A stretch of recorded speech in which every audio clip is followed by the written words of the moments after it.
Hola, el día de hoy trataremos el tema de medidas de dispersión para datos agrupados, presentado por Laura Tatiana Patiño y quien les habla Nicole Vanessa Borges. Bueno, entonces, ¿qué son las medidas de dispersión?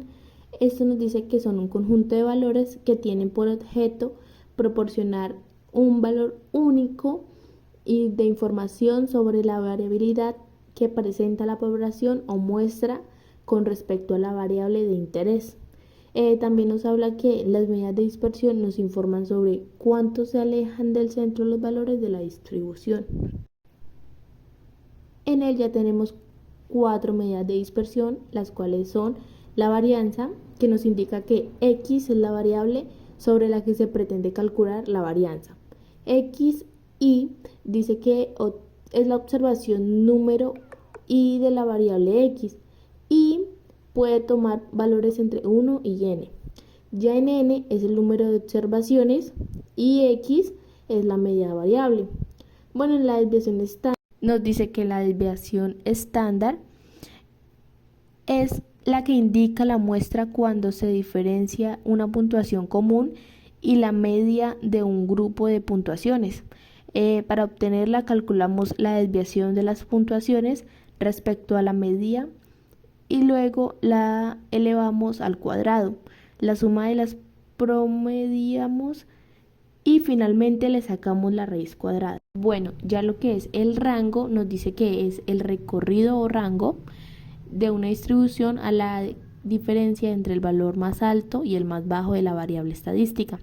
Este proporciona una primera información interesante de la variabilidad de una distribución, pero insuficiente, ya que si un solo valor de la variable es muy bajo o muy alto en relación con el resto, la información puede inducir a engaños. Y ya por último tenemos el coeficiente de variación, el cual nos dice que la desviación estándar no puede ser la única base para la comparación de dos distribuciones.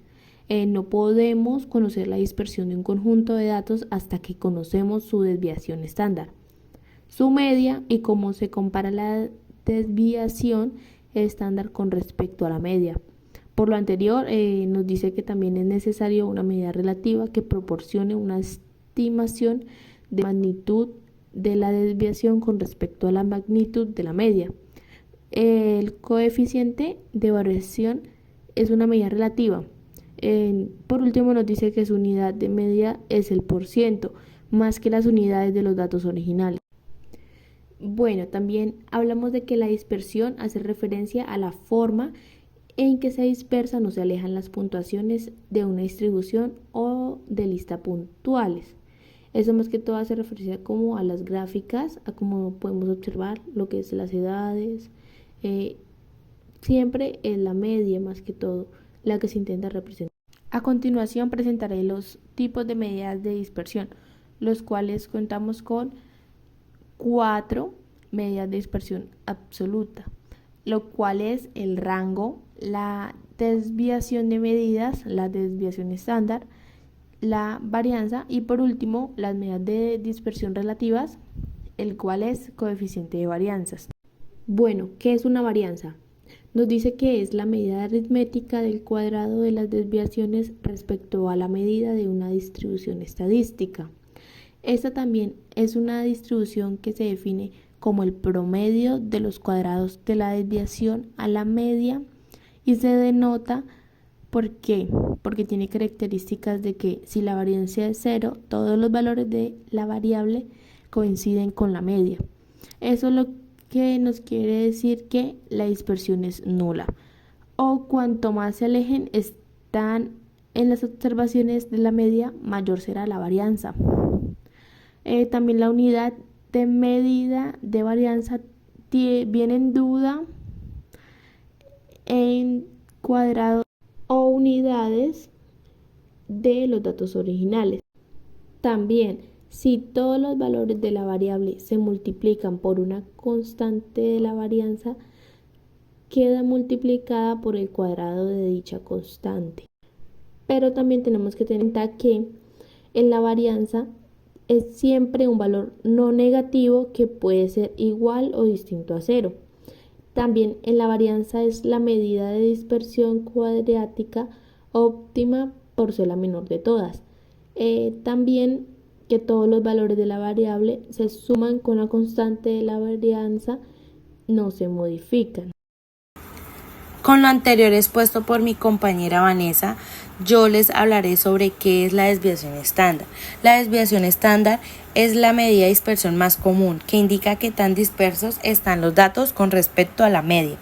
Mientras mayor sea la desviación estándar, mayor será la dispersión de los datos. Entre ellas encontramos unas características de la desviación estándar, que una de ellas es la medida de dispersión más común. Indica que tan dispersos están los datos en torno a la media. Es un valor alto de desviación estándar, indica una gran dispersión de los datos. Un valor bajo de desviación estándar indica una dispersión angosta de los datos.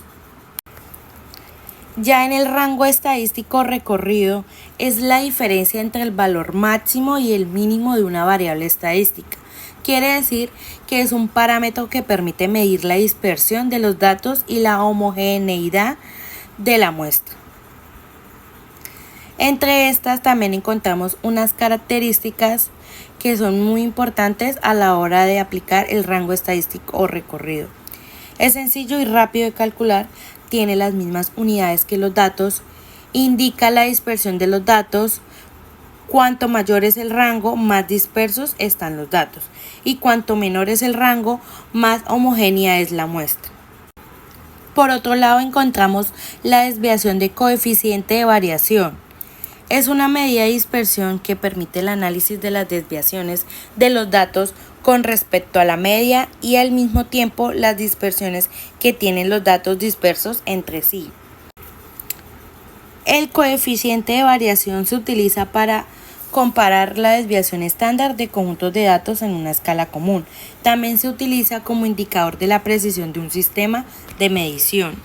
También nos encontramos con unas características de desviación de coeficiente de variación.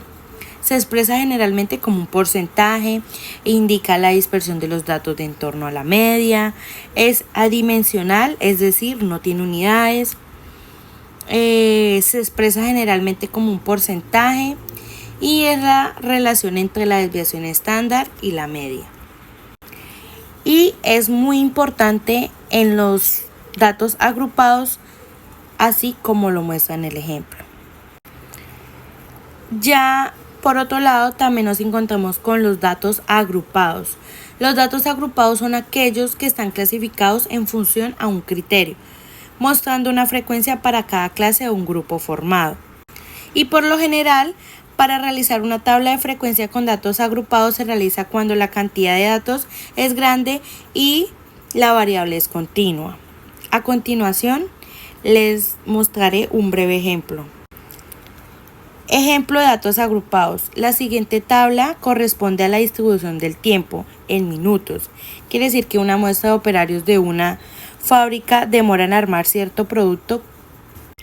Entonces, para poder obtener los ciertos datos, hay que realizar una tabla tal como está en el ejemplo. Y eso es todo por el momento. Gracias por su atención prestada y muchísimas gracias.